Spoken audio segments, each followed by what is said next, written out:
ಶುಕ್ರವಾರ ಅಥವಾ ಮಂಗಳವಾರ ಲಕ್ಷ್ಮೀ ಪೂಜೆ ಮಾಡಬೇಕಾದ್ರೆ ಅಥವಾ ಕಳಶವನ್ನು ಇಟ್ಟು ಲಕ್ಷ್ಮಿಯನ್ನು ಸ್ಥಾಪನೆ ಮಾಡಿ ಪೂಜೆ ಮಾಡಬೇಕಾದ್ರೆ ಅಥವಾ ಹಬ್ಬಗಳಲ್ಲಿ ಲಕ್ಷ್ಮಿಯ ಪೂಜೆ ಮಾಡಬೇಕಾದ್ರೆ ಈ ವಸ್ತುಗಳಿಂದ ಅಷ್ಟೋತ್ತರವನ್ನು ಹೇಳ್ತಾ ಲಕ್ಷ್ಮಿಯನ್ನು ಪೂಜೆ ಸಲ್ಲಿಸೋದ್ರಿಂದ ಇಷ್ಟಾರ್ಥ ತುಂಬ ಬೇಗನೆ ನೆರವೇರುತ್ತೆ. ಪೂಜೆಗೆ ಸಂಪೂರ್ಣ ಫಲ ಅನ್ನೋದು ಸಿಗುತ್ತೆ.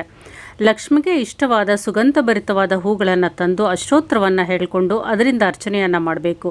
ಅಥವಾ ಲಕ್ಷ್ಮಿಗೆ ಪ್ರಿಯವಾದ ಮಲಾರ್ ಬಳೆಗಳು ಸಿಗುತ್ತೆ, ಅದನ್ನು 108 ತಂದಿಟ್ಕೊಂಡು ಪೂಜೆ ಮಾಡಬೇಕಾದ್ರೆ ಅಷ್ಟೋತ್ತರವನ್ನು ಹೇಳಿಕೊಂಡು ಅರ್ಚನೆಯನ್ನು ಮಾಡಬೇಕು. ಅಥವಾ 108 ಕಾಯಿನ್ಸನ್ನು ಶೇಖರಣೆ ಮಾಡಿಟ್ಟು ಅದರಿಂದ ನೀವು ಅರ್ಚನೆಯನ್ನು ಮಾಡ್ಬೋದು. ತಾವರೆ ಬೀಜಗಳು ಸಹ ಮಹಾಲಕ್ಷ್ಮಿಗೆ ತುಂಬಾ ಪ್ರಿಯ. 108 ತಾವರೆ ಬೀಜಗಳನ್ನು ಗ್ರಂಥಿಗೆ ಅಂಗಡಿಗಳಲ್ಲಿ ತಂದಿಟ್ಕೊಂಡು ಪೂಜೆ ಮಾಡಬೇಕಾದ್ರೆ ಅದರಿಂದ ಅರ್ಚನೆಯನ್ನು ಮಾಡ್ಬೋದು. ಮುಖ್ಯವಾಗಿ ಕುಂಕುಮದಿಂದ ತಾಯಿಗೆ ಅರ್ಚನೆಯನ್ನು ಸಹ ನೀವು ಲಕ್ಷ್ಮೀ ಪೂಜೆ ಮಾಡಬೇಕಾದ್ರೆ ಮಾಡ್ಬೋದು. ಲಕ್ಷ್ಮಿಗೆ ಪ್ರಿಯವಾದ ಈ ವಸ್ತುಗಳಿಂದ ನೀವು ಅಷ್ಟೋತ್ತರವನ್ನು ಹೇಳ್ತಾ ಅರ್ಚನೆಯನ್ನು ಮಾಡ್ತಾ ಬಂದರೆ ನಿಮ್ಮ ಕಷ್ಟಗಳು ನಿವಾರಣೆ ಆಗುತ್ತೆ. ತಾಯಿಯ ಅನುಗ್ರಹವೂ ಸಹ ಬೇಗ ಸಿಗುತ್ತೆ.